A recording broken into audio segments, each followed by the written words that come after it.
ಇವತ್ತು micro finance institution ಅದರ ಪದಾಧಿಕಾರಿಗಳು, ಅಸೋಸಿಯೇಷನ್ನ ಪದಾಧಿಕಾರಿಗಳು, RBI ಸಂಸ್ಥೆಯವರು, Reserve Bank of India regional ಆಫೀಸರ್ಸ್ನ ಕರೆಸಿದ್ದಾರೆ. ಆಮೇಲೆ ನಬಾರ್ಡ್ನವರು,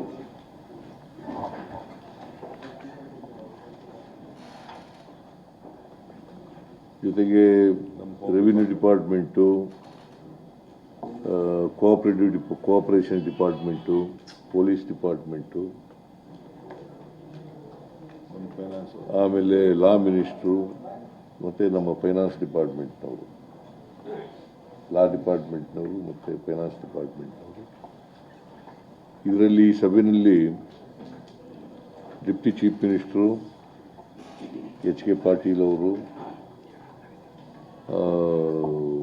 ಮತ್ತು ನಮ್ಮ ಹೋಮ್ ಮಿನಿಸ್ಟ್ರು, ರೆವಿನ್ಯೂ ಮಿನಿಸ್ಟ್ರು, ನಮ್ಮ ಪೊಲಿಟಿಕಲ್ ಸೆಕ್ರೆಟರಿ ನಜೀರ್ ಅಹಮದ್, ಗೋವಿಂದರಾಜು ಅವರೆಲ್ಲರೂ ಕೂಡ ಭಾಗವಹಿಸಿದರು. ಪೊಲೀಸ್ ಕಡೆಯಿಂದ DG ಮತ್ತು ಇತರ ಪೊಲೀಸ್ನವರೆಲ್ಲ ಬಂದಿದ್ದರು.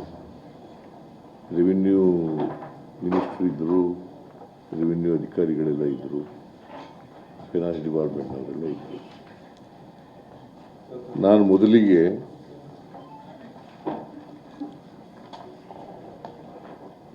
ಇವರು ಯಾರು ಮೈಕ್ರೋ ಫೈನಾನ್ಸ್ ನಡೆಸ್ತಾರೆ ಅವರ ಅಸೋಸಿಯೇಷನ್ ಇದೆಯಲ್ಲ, ಅಸೋಸಿಯೇಷನ್ನ ಅಧ್ಯಕ್ಷರು ಅವರಿಂದ ಅಭಿಪ್ರಾಯವನ್ನು ಕೇಳಿದ್ದೀವಿ. ಜೊತೆಗೆ reserve Bank of India regional officer ಅವರ ಅಭಿಪ್ರಾಯ ಕೇಳಿದ್ದೀವಿ. ಇವರ ಅಭಿಪ್ರಾಯ ಕೇಳಿದ ಮೇಲೆ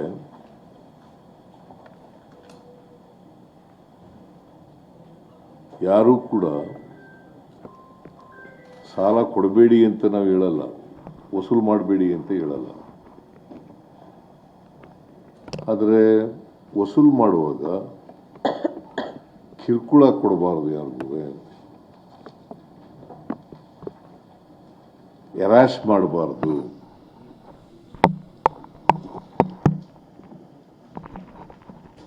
ವಸೂಲಿ ಕ್ರಮ ಮಾಡುವಾಗ ರಿಸರ್ವ್ ಬ್ಯಾಂಕ್ನ ನಿಯಮಗಳನ್ನು ಪಾಲನೆ ಮಾಡಬೇಕು.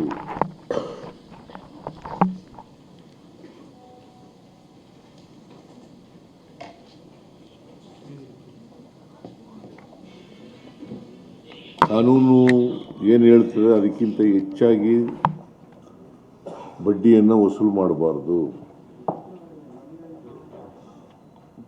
ಆಮೇಲೆ 5 ಗಂಟೆ ನಂತರ ವಸೂಲಿಗೆ ಹೋಗಬಾರ್ದು.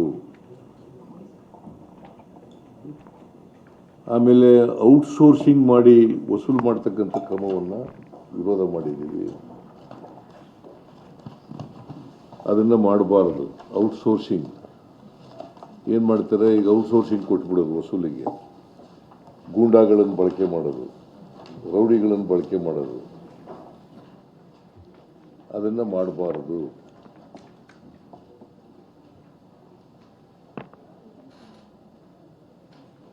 ಈ ನಿಯಮಗಳನ್ನು ಯಾರು ಉಲ್ಲಂಘನೆ ಮಾಡ್ತಾರೆ ಅವ್ರ ಮೇಲೆ ಸರ್ಕಾರ ಕಠಿಣವಾದಂಥ ಕ್ರಮ ತಗೊಳ್ತದೆ.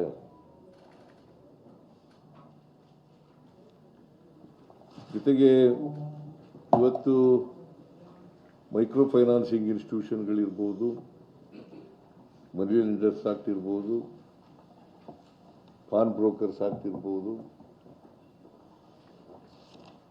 ಅಥವಾ ಎಕ್ಸಾರ್ಬಿಟೆಂಟ್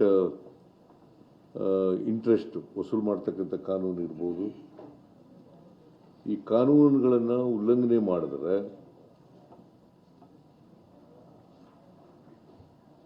ನಾವು ಮುಲಾಜಿಲ್ದೇನೆ ಅವ್ರ ಮೇಲೆ ಕ್ರಮ ತಗೊಳ್ತೀವಿ.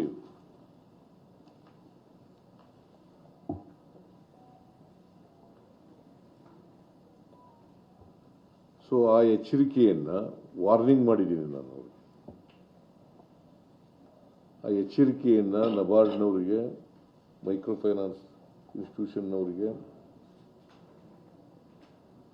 ಮತ್ತು ಬೇರೆ ಮನಿ ಲೆಂಡಿಂಗ್ ಇನ್ಸ್ಟಿಟ್ಯೂಷನ್ಸ್ಗಳಿದ್ದಾವಲ್ಲ ಇವ್ರಿಗೆಲ್ಲ ಕೊಡ್ತಕ್ಕಂಥದ್ದನ್ನು ಮಾಡಿದ್ದೀವಿ.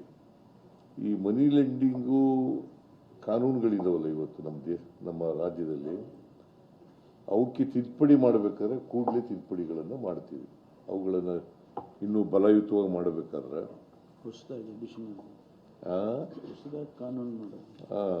ಮಾಡ್ತೀವಿ. ಜೊತೆಗೆ ಒಂದು ಹೊಸ ಕಾನೂನನ್ನು ಮಾಡ್ತೀವಿ.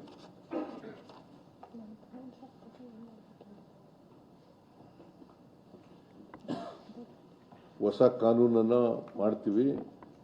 Only with an interest to give protection to the interest of the borrowers, genuine borrowers.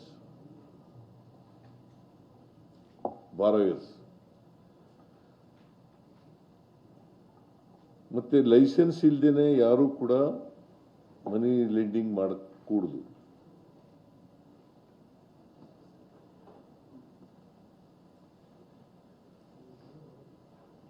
ಪ್ರತಿ ಜಿಲ್ಲೆನಲ್ಲೂ ಕೂಡ ಜಿಲ್ಲಾಧಿಕಾರಿ ಕಚೇರಿಗಳಲ್ಲಿ ಒಂದು ಸಹಾಯವಾಣಿಯನ್ನು ತೆರೀತಕ್ಕಂಥ ಕೆಲಸವನ್ನು ಮಾಡಬೇಕು ಅಂತ ಹೇಳಿದ್ದೀವಿ. ಅಲ್ಲಿ ದೂರುಗಳನ್ನು ಕೊಡಬಹುದು.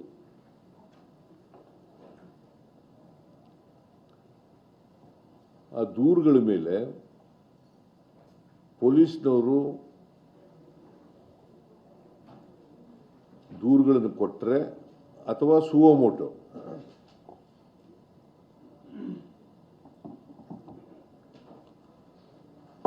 there are violations of the rules, regulations and law,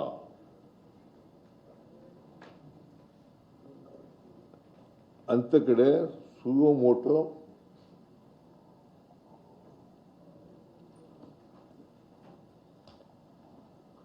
ಪೊಲೀಸ್ನವರು ಕ್ರಮ ತಗೊಳ್ತಕ್ಕಂಥ ಕೆಲಸವನ್ನು ಮಾಡ್ತಾರೆ. ಮತ್ತೆ ಯಾರೇ ಬಲಾತ್ಕಾರದಿಂದ ವಸೂಲು ಮಾಡ್ತಕ್ಕಂಥದ್ದು, ಗೂಂಡಗಳನ್ನು ಬಳಸಿ ಮಾಡ್ತಕ್ಕಂಥದ್ದು, ಎದುರಿಸಿ ಮಾಡ್ತಕ್ಕಂಥದ್ದು,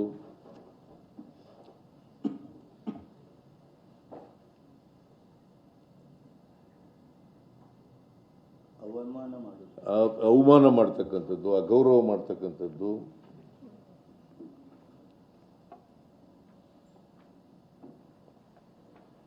ಅಂತ ಕಡೆ ಪೊಲೀಸ್ನವರು ಅವರ ಫಿರ್ಯಾದಿಗಳನ್ನು ರಿಜಿಸ್ಟರ್ ಮಾಡಿಕೊಂಡು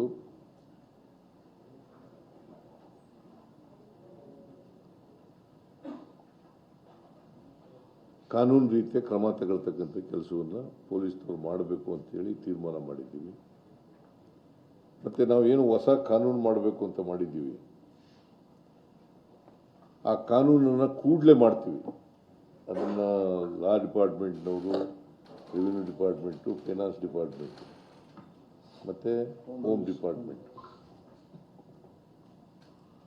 ಚರ್ಚೆ ಮಾಡಿ, ಬೇರೆ ರಾಜ್ಯಗಳಲ್ಲಿ ಆಂಧ್ರ ಪ್ರದೇಶದಲ್ಲೂ ಕೂಡ ಕಾನೂನು ಮಾಡಿದ್ದಾರೆ. ಆ ಕಾನೂನುಗಳನ್ನು ಕೂಡ ನೋಡಿ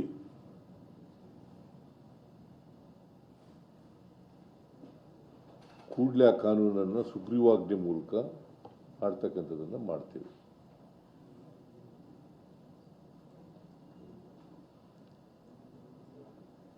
ಕೇಂದ್ರ ಸರ್ಕಾರಕ್ಕೂ ಒತ್ತಾಯ ಮಾಡ್ತೀವಿ. ಆಮೇಲೆ ಕೇಂದ್ರ ಸರ್ಕಾರಕ್ಕೂ ಕೂಡ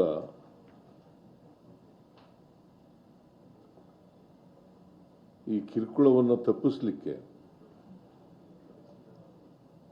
ಹೆರಾಸ್ಮೆಂಟ್ ಅನ್ನು ತಪ್ಪಿಸಲಿಕ್ಕೆ ಬಾರೋಯರ್ಸು ಈಗ ಅನೇಕ ರೀತಿಯಲ್ಲಿ ಊರು ಬಿಟ್ಟು ಹೋಗೋದು,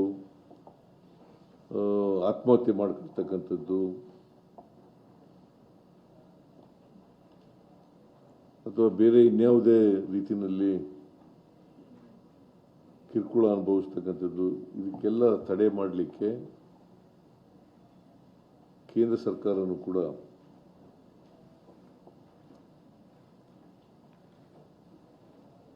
ಕಾನೂನನ್ನು ಮಾಡಬೇಕು ಅಂತೇಳಿ ಒತ್ತಾಯವನ್ನು ಮಾಡ್ತೀವಿ. ಯಾಕಂತಂದರೆ ಇದು ರಿಸರ್ವ್ ಬ್ಯಾಂಕ್ನಲ್ಲೇ ಈ ಮೈಕ್ರೋ ಫೈನಾನ್ಸಸ್ಗಳೆಲ್ಲ ರಿಸರ್ವ್ ಬ್ಯಾಂಕ್ನ ಅಡಿನಲ್ಲಿ ಬರ್ತಕ್ಕಂಥದ್ದು.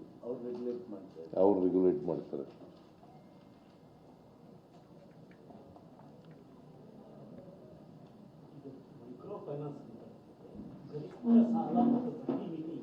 ಅಲ್ಲ, ಅದು ಈಗ ನಾನು ಒಂದು ಇಲಸ್ಟ್ರೇಷನ್ ನೋಡಿದೆ. ಆ ಇಲಸ್ಟ್ರೇಷನಲ್ಲಿ 17.07%ಗಿಂತ ಜಾಸ್ತಿ ಬಡ್ಡಿ ವಸೂಲು ಮಾಡಬಾರ್ದು ಅಂತ ಇದೆ. ಒಂದು ಇಲಸ್ಟ್ರೇಷನ್ ಅಂದರೆ 20,000 ರೂಪಾಯಿ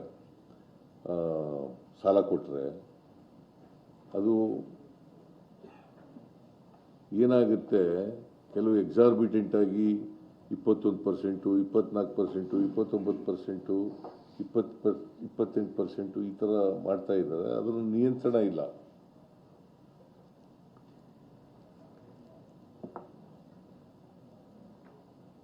ಅದಕ್ಕೆ ಒಂದು ಈ ಮೈಕ್ರೋ ಫೈನಾನ್ಸಸ್ಗಳು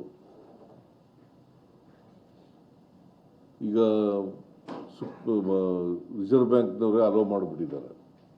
17.07% ಬಡ್ಡಿ ವಸೂಲು ಮಾಡ್ಬೋದು ಅಂತ. ಆದರೆ ಅದಕ್ಕಿಂತ ಹೆಚ್ಚು ಮಾಡ್ತಾ ಇದ್ದಾರೆ. ಮತ್ತು ಒಬ್ಬರಿಗೆ, ಒಂದು ಕುಟುಂಬಕ್ಕೆ 3 ಸಾಲಗಳಿಗಿಂತ ಜಾಸ್ತಿ ಕೊಡಬಾರದು ಅಂತ ಇದೆ. ಇವರು 4, 5, 6 ಹಿಂಗೆಲ್ಲ ಕೊಟ್ಬಿಡ್ತಾರೆ. ಅವರ ಆದಾಯ ಗಮನದಲ್ಲಿ ಇಟ್ಕೊಂಡು ಕೊಡ್ತಕ್ಕಂಥ ಕೆಲಸವನ್ನು ಮಾಡ್ತಾರೆ. ಸೊ ಇದಕ್ಕೆಲ್ಲ ರೆಗ್ಯುಲೇಟ್ ಮಾಡತಕ್ಕಂಥ ಕೆಲಸವನ್ನು ಮಾಡಬೇಕು. ಅದಕ್ಕೆ ಕಾನೂನು ಮಾಡಬೇಕು ಅಂತ ಒತ್ತಾಯ ಮಾಡ್ತಾ ಇದ್ದೀವಿ ಅಂತ ಹೇಳಿ ಮಾಡ್ತಕ್ಕಂಥದ್ದು. ಒಟ್ಟಾರೆಯಾಗಿ ಅವರಿಗೆ ವಾರ್ನಿಂಗ್ ಕೊಟ್ಟಿದ್ದೀನಿ.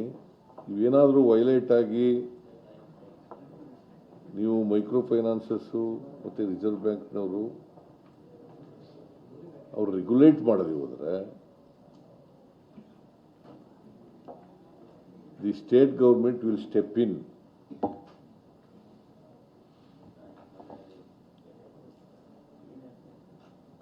ಪೊಲೀಸ್ನವ್ರ ಮುಂದೆ ಈಗಲೂ ಇದೆ, ಪೊಲೀಸ್ನವ್ರ ಮುಂದೆ ಈಗಲೂ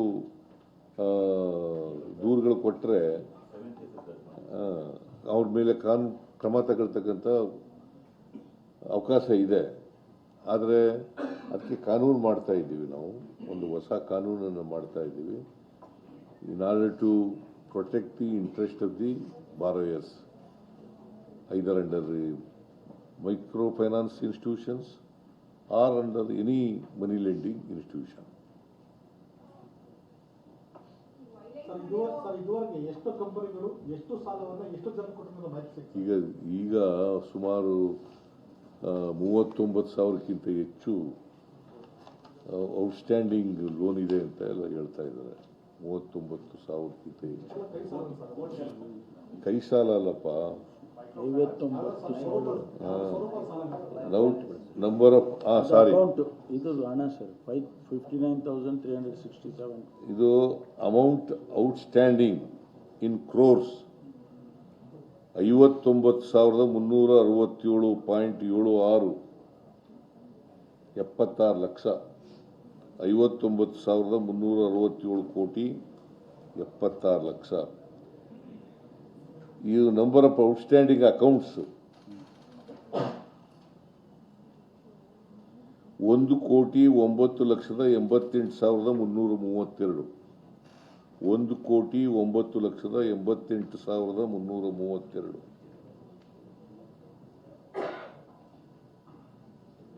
15% of the state.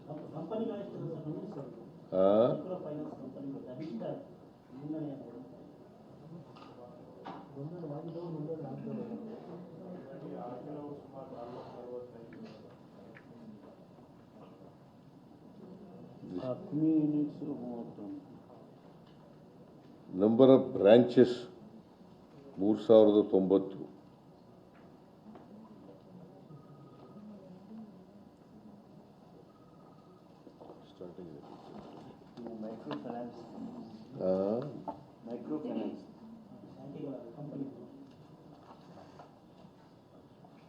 ಕಂಪನಿಗಳು ಎಷ್ಟಿದ್ದಾವೆ?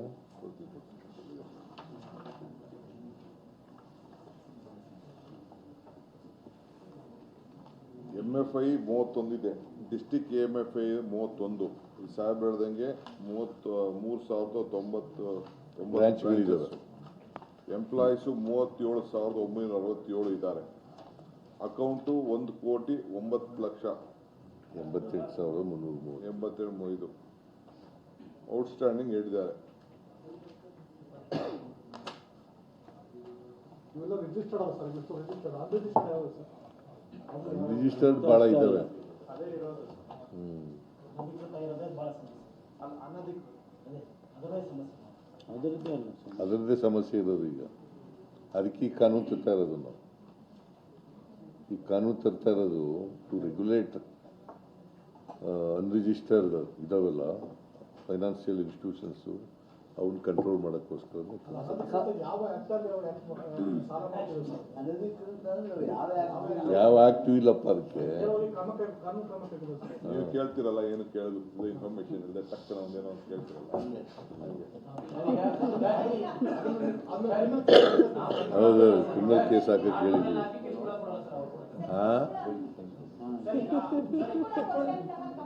ಒಬ್ಬರು ಕೇಳ್ರಯ್ಯ, ತಾಳೆ ಇವು ಹೆಣ್ಮಗಳು ಹುಡುಗಿ ಕೇಳಿ, ಆಮೇಲೆ ನೀವು ಕೇಳೋದು.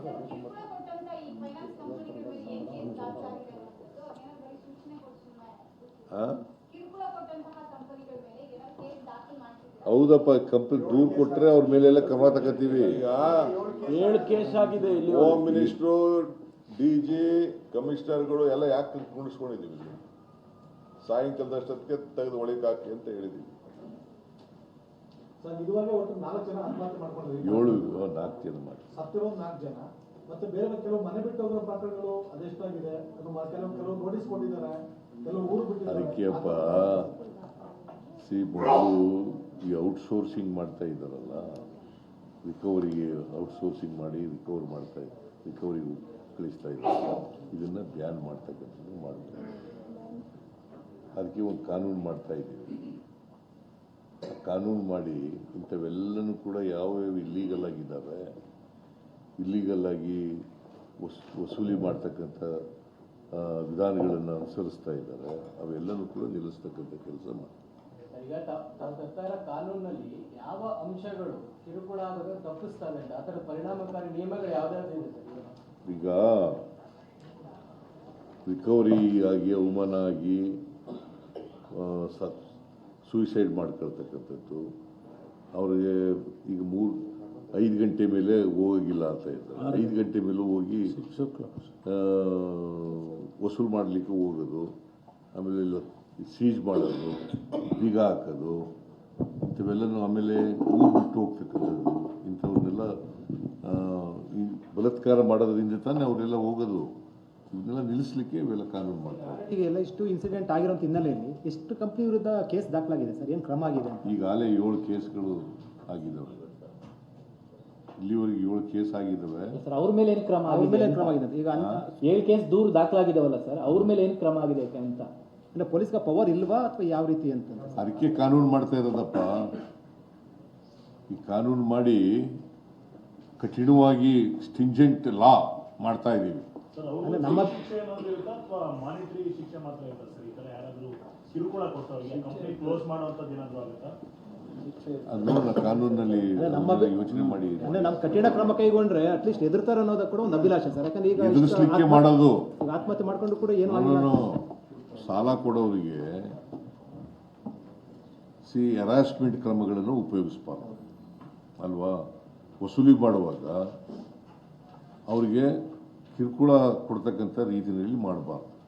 ಈಗ ದೊಡ್ಡ ದೊಡ್ಡ ಇಂಡಸ್ಟ್ರಿಯಲಿಸ್ಟ್ಗಳೆಲ್ಲ ಇರ್ತಾರೆ, ಬ್ಯಾಂಕ್ನಲ್ಲಿ ಸಾಲ ತಗೊಂಡಿರ್ತಾರೆ, ಅವ್ರಿಗೆಲ್ಲ ಎಂಥದ್ದು ಮನ್ನಾ ಮಾಡಿಬಿಡೋದು, ರೈಟ್ ಆಫ್ ಮಾಡಿಬಿಡ್ತಾರೆ. ಕಡಿಮೆ ರೇಟ್ ಆಫ್ ಇಂಟ್ರೆಸ್ಟು ಕೂಡ ಕಡಿಮೆ ಇರ್ತದೆ. 2%, 3%, 4% ಇರ್ತದೆ. ಸೊ ಇವ್ರಿಗೆ ಇರೋದಿಲ್ಲ, ಇವ್ರಿಗೆ ಇರೋದಿಲ್ಲ. 20%, 24%, 25%, 29% ಹಿಂಗೆ ವಸೂಲು ಮಾಡ್ತಾ ಇರ್ತಾರೆ. ಆಮೇಲೆ ಅಸಲು ಇದ್ದ ಈಗ ಈ ದಾಮ್ದು ಪುಟ್ ಅಂತ ಒಂದು ಪ್ರಿನ್ಸಿಪಲ್ ಇದೆ, ದಾಮ್ದು ಪಟ್ ಅಂತ ಆ ಕಾನೂನು ಇದೆ. ಆ ಕಾನೂನು ಪ್ರಕಾರ ಅಸಲಿಗಿಂತ ಬಡ್ಡಿ ಜಾಸ್ತಿ ವಸೂಲು ಮಾಡಬಾರ್ದು ಅಂತ. ಅದು ಅಂದರೆ 4,000 7,000 ಅಸಲು ತಗೊಂಡಿದ್ರೆ ಬಡ್ಡಿ 2,000ಗಿಂತ ಜಾಸ್ತಿ ಆಗಬಾರ್ದು. ವಸೂಲಾತಿಯನ್ನು ಸ್ಥಗಿತ ಮಾಡಿ ಅಂತ ಆದೇಶ ಮಾಡ್ತಾರೆ ಸರ್. ವಸೂಲಾತಿಯನ್ನು ಸ್ಥಗಿತ ಮಾಡಿ ಅಂತ ಆದೇಶ ಮಾಡ್ತಾರೆ ಅಥವಾ ಹಂಗೆ ಮಾಡಕ್ ಬರಲ್ಲ. ಪತ್ರ ಬರೀತೀರಾ ಸರ್? ಕಿರುಕುಳ ಕೊಟ್ಟವರ ವಿರುದ್ಧ ಮೊದಲನೇ ಕ್ರಮನ ಅಥವಾ ಸಂಸ್ಥೆಯ ಮುಖ್ಯಸ್ಥರ ವಿರುದ್ಧನೂ ಕ್ರಮ ಆಗುತ್ತೆ? ಎಲ್ಲರ ಮೇಲೂ ಕ್ರಮ ಎರಡೂ ಮಾಡ್ತೀವಿ. ಕಿರುಕುಳ ಕೊಟ್ಟವರು, ಕಿರುಕುಳ ಈಗ ನಿಮಗೆ ವೈಕೇರಿಯಸ್ ಲಿಯಬಿಲಿಟಿ ಗೊತ್ತಾ ನಿಮಗೆ? ಲಾ ಆಫ್ ಟಾರ್ಟ್ಸ್ನಲ್ಲಿ ವೈಕೇರಿಯಸ್ ಲಿಯಬಿಲಿಟಿ ಅಂತ ಇದೆ. ಈಗ ಡ್ರೈವರು ಆಕ್ಸಿಡೆಂಟ್ ಮಾಡಿದ್ರೆ ಆ ಕಾರ್ನ ಓನರ್ ಇದಾನಲ್ಲ, ಅವನು is also will be held responsible.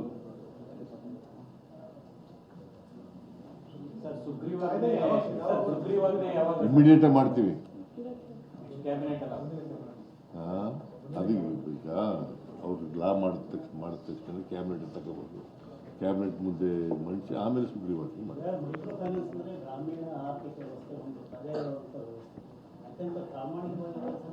ಅದಕ್ಕೆ ಅದನ್ನು ಪೂರ್ಣ ಅದನ್ನು ನಿಲ್ಸಕ್ಕೆ ಹೋಗಲ್ಲ ನಾವು. ಯಾಕಂತಂದರೆ ಸೊಸೈಟಿನಲ್ಲಿ ಬ್ಯಾಂಕ್ನಿಂದಲೇ ಸಾಲ ತಗೊಳಕ್ಕಾಗಲ್ಲ, ಎಲ್ಲರೂ ಬ್ಯಾಂಕ್ನಲ್ಲೇ ಸಾಲ ಸಿಗೋದಿಲ್ಲ. ಸೊ ಅದಕ್ಕೋಸ್ಕರನೇ ಇವೆಲ್ಲ ನಾನ್ ಬ್ಯಾಂಕಿಂಗು ಲೆಂಡಿಂಗ್ ಇನ್ಸ್ಟಿಟ್ಯೂಷನ್ಸ್ಗಳೆಲ್ಲ ಶುರುವಾಗಿರೋದು. ಸೊ ಅದನ್ನು ನಿಲ್ಸಕ್ಕಾಗಲ್ಲ ನಾವು, ಅದನ್ನು ರೆಗ್ಯುಲೇಟ್ ಮಾಡಬೇಕಲ್ಲ. ರೆಗ್ಯುಲೇಟ್ ಮಾಡದೆ ಹೋದರೆ ಈ ಬಾರೋಯರ್ಸ್ಗಳಿಗೆ ತೊಂದರೆ ಆಗ್ತದಲ್ಲ, ಅನ್ಯಾಯ ಆಗ್ತದಲ್ಲ. ಸರ್, ಹಿಂದೆ ಡೆಟ್ ರಿಲೀಫ್ ಆಕ್ಟ್ ಅನ್ನ ರಾಜ್ಯದಲ್ಲಿ ಇಂಟ್ರೊಡ್ಯೂಸ್ ಮಾಡಿದ್ರು ಮೈತ್ರಿ ಗೌರ್ಮೆಂಟ್ ಅಲ್ಲಿ. ಅದನ್ನ ಅನ್ಯಾಕ್ಟ್ ಮಾಡಿದ್ರು, ಅದನ್ನು ಜಾರಿ ಮಾಡಿದ್ರು. ಇಂಟ್ರೊಡ್ಯೂಸ್ ಮಾಡೋದು ಡೆಟ್ ರಿಲೀಫ್ ಆಕ್ಟ್, ಋಣಮುಕ್ತ ಕಾಯ್ದೆ. ಈ ಮೈತ್ರಿ ಗೌರ್ಮೆಂಟ್ ಈಗ ಅದೆಲ್ಲ ಚರ್ಚೆ ಕಾನೂನು ಮಾಡ್ತಾ ಇದೀವಿ, ಹೊಸ ಕಾನೂನು ಅಂತಂದ್ರೆ ಏನೆಲ್ಲ ಸುತ್ತಾ ಇದ್ದೀರಿ. Thank you.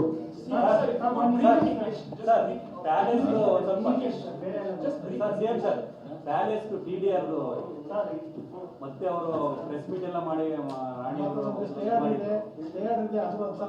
ಸರ್ಕಾರ ದ್ವೇಷ ಸಾಧಿಸ್ತಾ ಇದೆ ಅಂತ ಹೇಳ್ತಾ ಇದೆ. ಸರ್ಕಾರ ದ್ವೇಷ ಸಾಧಿಸಿದೆ, ನಮ್ಗೆ ಸ್ಟೇ ಆರ್ಡರ್ ಕೊಟ್ಟಿದ್ದಾರೆ. ಅದು ಇದು ದ್ವೇಷ ಸಾಧಿಸೋ ಪ್ರಶ್ನೆನೇ ಇಲ್ಲ. ಯಾರ ಮೇಲೂ ದ್ವೇಷ ಸಾಧಿಸಕ್ಕೆ ಹೋಗಲ್ಲ. ಈಗ ಕಾನೂನು ಮಾಡಿರ್ತಕ್ಕಂಥದ್ದು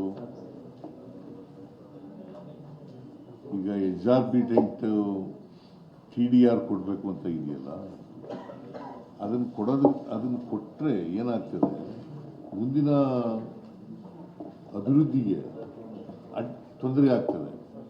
ರಾಜ್ಯದ ಹಿತದೃಷ್ಟಿಯಿಂದ ನಾವು ಮಾಡಿರ್ತಕ್ಕಂಥದ್ದು ಇದು ಯಾರ ಮೇಲೂ ದ್ವೇಷದಿಂದ ಮಾಡಿರ್ತಕ್ಕಂಥ ಕಾನೂನಲ್ಲ. ಮುಂದೆ ರೇಟ್ ಮುಂದಿನ ರೇಟ್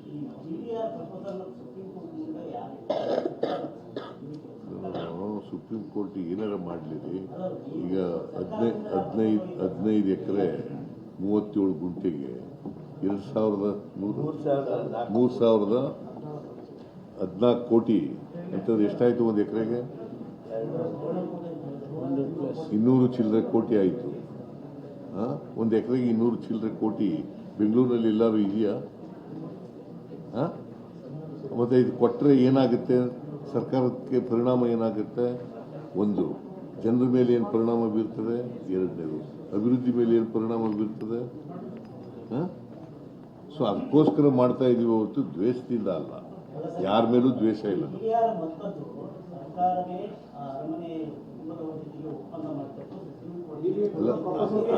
ಹಾಗಂತಾರೆ TDR ಕೊಡಬಾರ್ದು ಅಂತಲ್ಲ, TDR ಕೊಡ್ತೀವಿ ಅಂತ ಹೇಳಿದ್ರೆ ನಿಜ. ಬಟ್ ಈ ಪ್ರಮಾಣದಲ್ಲಿ ಕೊಡ್ತೀವಿ ಅಂತ ಹೇಳಿದ್ವಾ? ಅದಕ್ಕೆ ನಾವು ನೋಡಪ್ಪ, we are not in a position to pay the TDR to this extent. ಗೊತ್ತಾಯ್ತಾ? ಈಗ ನಾವು ಮಾಡ್ತಾ ಇರೋದು ಏನು, ರಸ್ತೆಗಲ್ವಾ ತಗೊಂಡಿರೋದು, ರಸ್ತೆ ಅಗಲೀಕರಣ ಮಾಡೋದು. ಯಾರಿಗೋಸ್ಕರ ಮಾಡ್ತಾ ಇರೋದು ರಸ್ತೆನ ಅಗಲೀಕರಣ? ಜನರಿಗೋಸ್ಕರ ಅಲ್ವಾ? ಮತ್ತು ಅದು ಸರ್ಕಾರದ ಮೇಲೆ ಭಾರ ಒಂದು ಎದ್ವಾ ಹಾಕಿದ್ರೆ TDR ಮಾಡಿದ್ರೆ ಇದು ಭಾರ ಅಲ್ವಾ ಸರ್ಕಾರದ ಮೇಲೆ? ಸಾರ್ವಜನಿಕ ಕೆಲಸಕ್ಕೆ ಮಾಡಿರ್ತಕ್ಕಂಥದ್ದು. ನಾವು ಅದಕ್ಕೆ ಒಂದು ವೇಳೆ ನಾವೇನು ಇನ್ನೂ ಒಂದು ಏನು ಹೇಳಿದ್ದೀವಿ ಏನಂತಂದರೆ, ಇದರಲ್ಲಿ ಆರ್ಡಿನೆನ್ಸ್ನಲ್ಲಿ ಏನು ಹೇಳಿದ್ದೀವಿ ಅಂತಂದರೆ, ಒಂದು ವೇಳೆ ನಿಮಗೆ TDR ನಾವು ಕೊಡೋಕ್ಕಾಗೋದಿಲ್ಲ, ಗೌರ್ಮೆಂಟ್ ಕೊಡೋಕ್ಕಾಗಲ್ಲ, ನಾವು ಅಪಾಂಡನ್ ಮಾಡಿಬಿಡ್ತೀವಿ ಪ್ರಾಜೆಕ್ಟ್ನೇ ಅಂತಾಗಿ.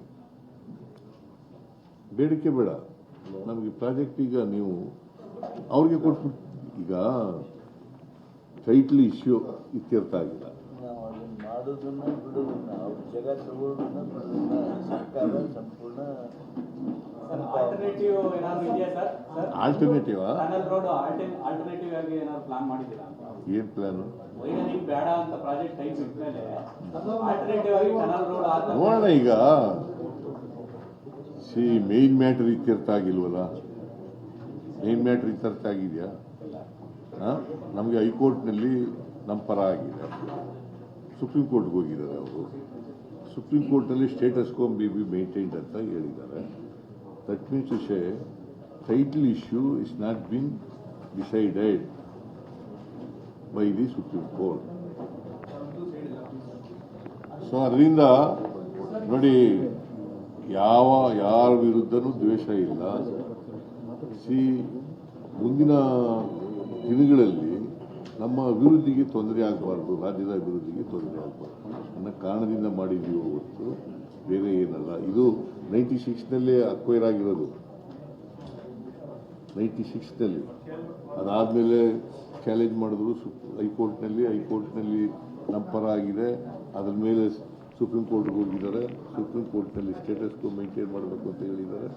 ಅದು ಬಿಟ್ಟರೆ ಬೇರೆ ಯಾರ ಮೇಲೂ ದ್ವೇಷ ಇಲ್ಲ.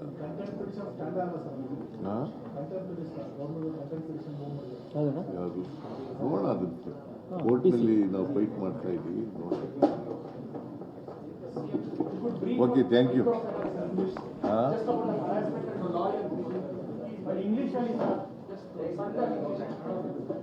See, there are today we had a meeting of the microfinance institutions, Reserve Bank, regional and NABARD officers, and also our officers are there. Myself, D.K. Shivkumar, Deputy Chief Minister, Mr. H.K. Patil, Law Minister, Mr. Parmeshwar, Home Minister, Mr. Krishna Bairegowda, in charge of Revenue Minister, and all the concerned officers were present. We have warned the Microfinance Institutions Association and its office bearers that if you violate the rules and regulations of the RBI, the government of Karnataka will not keep quiet. Will take stringent actions against the violators. The recovery proceedings should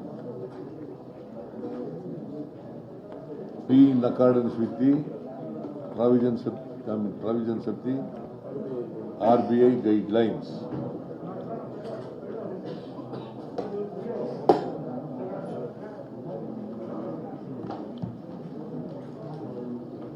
There are guidelines by RBI.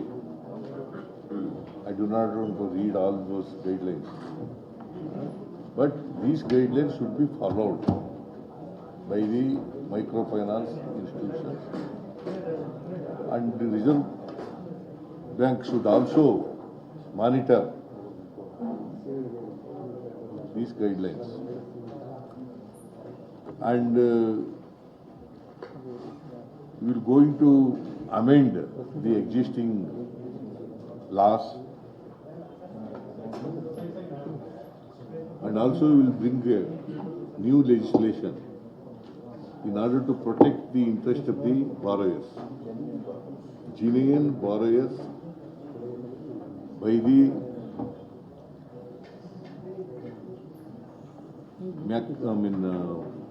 microfinance institutions and other private money lenders. Thank you. ತಗೊಳಪ್ಪ ನೀನು ತಿನ್ನು ತಿನ್ನಯ್ಯ.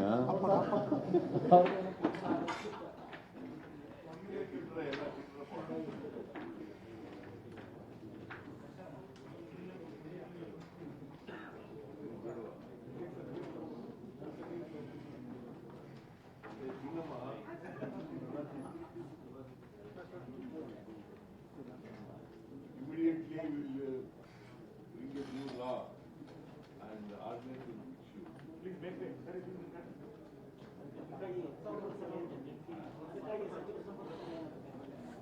And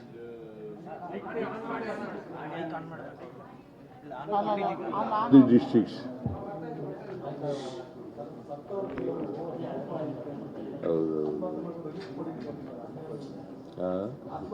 ನೋಡೋಣ, we will consider.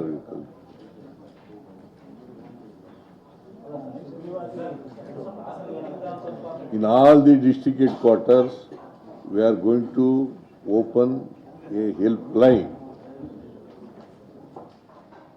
and we are requested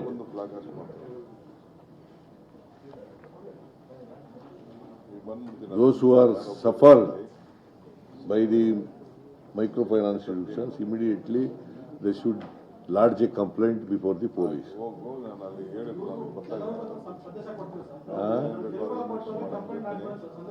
ಹೌದೌದು. Thank you.